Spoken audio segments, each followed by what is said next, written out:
Rishikonda palace మొత్తానికి ఏకంగా 433 కోట్ల రూపాయలకు పైగా ఖర్చు చేశారు. ఇందులో ఫర్నిచర్ కే 15 కోట్ల రూపాయలకు పైగా ఖర్చయింది. టాయిలెట్ లో కమోడ్లకే లక్షలు ఖర్చు చేసినట్లు వార్తలు వినిపిస్తున్నాయి. ఈ ప్యాలెస్ పూర్తయ్యే నాటికి మొత్తం ఖర్చు 500 కోట్ల రూపాయలు దాటిపోతుందని అంచనా వేస్తున్నారు.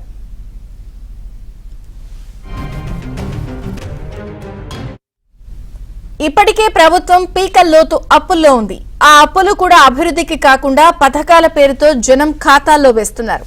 రాష్ట్రానికి వచ్చే ఆదాయం ఎటుపోతుందో అర్థం కాని పరిస్థితి. పైగా పేదలకు సెంటున్నర మేర స్థలాలిచ్చి వాటిలో ఇళ్లు నిర్మించుకోవడానికి కేంద్రం నిధులనే మళ్లించేస్తున్నారు అన్న ఆరోపణలు ఉన్నాయి. వీటితో పాటు రాష్ట్రంలో రోడ్లు చాలా దారుణంగా ఉన్నాయి. పోలవరం వంటి ప్రాజెక్టులు నిలిచిపోయాయి. వైసీపీ ప్రభుత్వం ఉద్ధరిస్తామని చెప్తున్న ఉత్తరాంధ్రలోనూ చాలా ప్రాజెక్టులు అభివృద్ధి పనులు పెండింగ్ లో ఉండిపోయాయి. ఈ నేపథ్యంలో 100 కోట్ల రూపాయల ప్రజాధనంతో అది కూడా పర్యావరణ నిబంధనలు ఉల్లంఘించి ప్యాలెస్ కట్టుకోవడం అవసరమా అని ప్రతిపక్ష నేతలు ప్రజలు ప్రశ్నిస్తున్నారు. విశాఖపై ఇదేనా మీ విజన్ అంటూ ప్రశ్నిస్తున్నారు.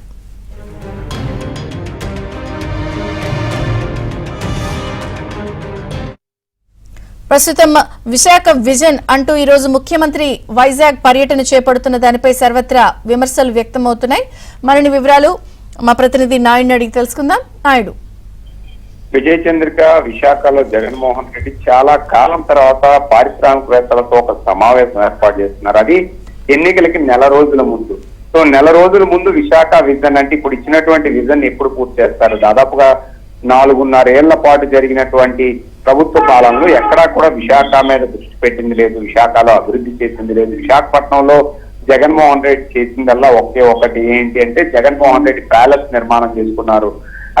అలాగే టూరిజం డిపార్ట్మెంట్ లో ఏదైనా ఒక నిర్మాణం జరిగిందంటే అది జగన్మోహన్ రెడ్డి నివాసం ఉండడానికి ఏర్పాటు చేసుకున్నారు రుషికొండ ప్యాలెస్. ఇక్కడ పూర్తిగా నిబంధనలు ఉల్లంఘించి ఏదైతే రుషికొండ ఉందో దాన్ని బోరుగుండుగా చేసి చుట్టూ అంతా తొలిచి ఎలాంటి అనుమతులు తీసుకోకుండా మొత్తం అక్కడ ఉన్న పర్యావరణాన్ని పూర్తిగా దెబ్బతీసి నిర్మించుకున్న ఒకే ఒక ప్యాలెస్ తప్పితే మరేమీ లేదనేది స్పష్టంగా చెప్పాల్సినటువంటి అవసరం ఉంది. ఎందుకంటే విజన్ అనడానికి విశాఖపట్నం విజన్ తో ఇప్పుడు ఇక్కడ ఉన్నటువంటి పారిశ్రామికవేత్తలు కావచ్చు, మిగతా వాళ్ళందరినీ చాలా మంది రావడానికి కూడా ఇష్టపడకపోతే అధికారులు వీళ్ళంతా కూడా రిక్వెస్ట్ చేసి పిలిపించినటువంటి పరిస్థితి.